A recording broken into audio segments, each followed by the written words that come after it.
Well, is anybody else green with envy? I am.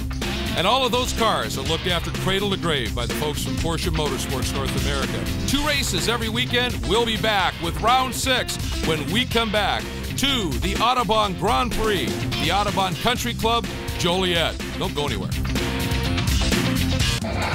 Now, we really upped the eco component, or the natural components of this tire, where we had, in the race slick, 15% of its components were made up of natural or non-petroleum components. The DB Super E-Spec, 80% of the tire's composition is made up of natural, non-petroleum resources. So from that standpoint, it's the most eco-friendly tire we've produced up to date, and it's got some fantastic features that I think would be beneficial to everyone out in the marketplace. The last cool feature about this tire is that it has a very special sidewalk construction that cancels out the noise generated by the tire. So in combination with a very highly uniform shape and the special sidewall, it lowers the noise pollution factor greatly. So it has a very, so this tire in sum has very high eco component through the use of its natural components.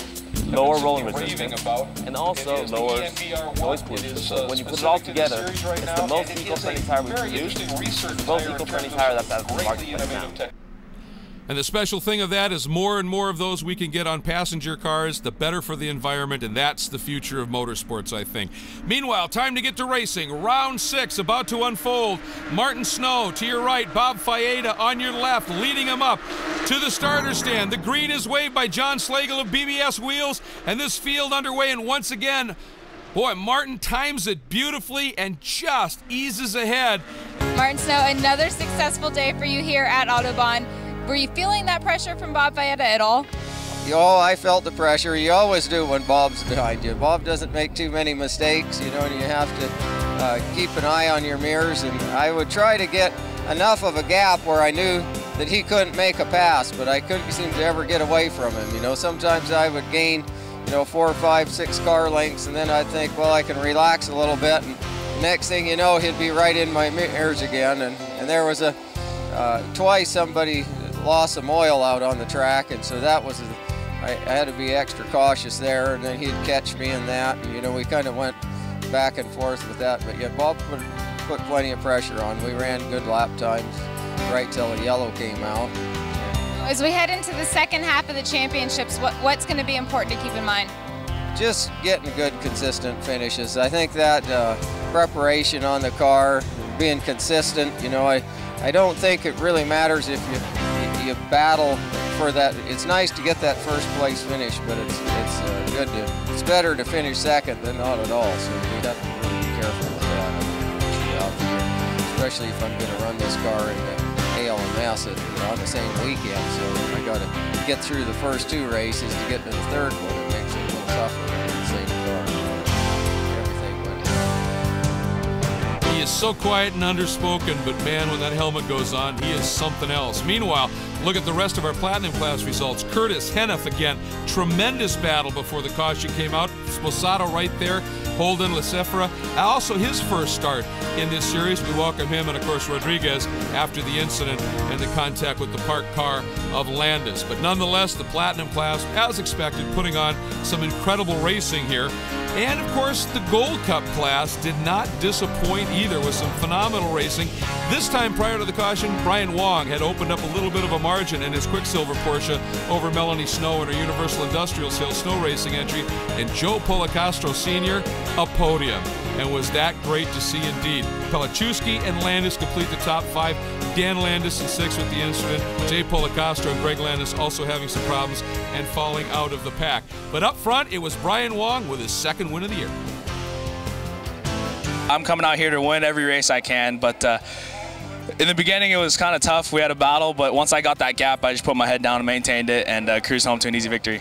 And do you think that if you had gone back to green, Melanie would be able to get around you?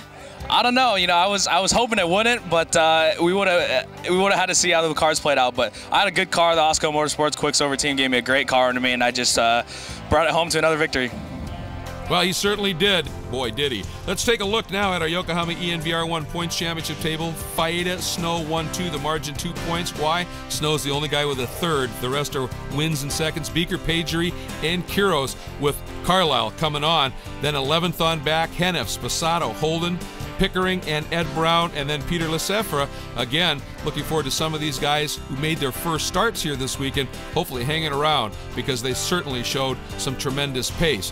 Now, let's take a look at the Gold Cup standings. Melanie Snow continues with that big lead over Wong, because remember, he missed the first 2 rounds at Sebring, but one gets the feeling that might be tightening up as the season unfolds. Barnhart, Flanagan, and Jay Policastro, even with his problems, still in that top 5. And his dad, with that podium today, cracking the door of that top 5, taking a look. And Dan Landis, boy, it would be nice if we could see him come back for the rest of the season with that great speed he had and add to this battle. So that is a look at your Yokohama ENVR1 Points Championship as we are now into the meat of the season, if you will. And the next races, round 7 and 8, coming from legendary Road America. They will be right here on Speed on August 28th at 10 p.m. Pacific time. That is one of the great venues of all time. You're going to enjoy it. As always, a tremendous thanks to the folks from Patron Spirits Company, Yokohama, Porsche Motorsports North America, the International Motorsports Association, all the officials and tech guys, and of course to all the volunteers at each and every one of these venues that makes our racing possible.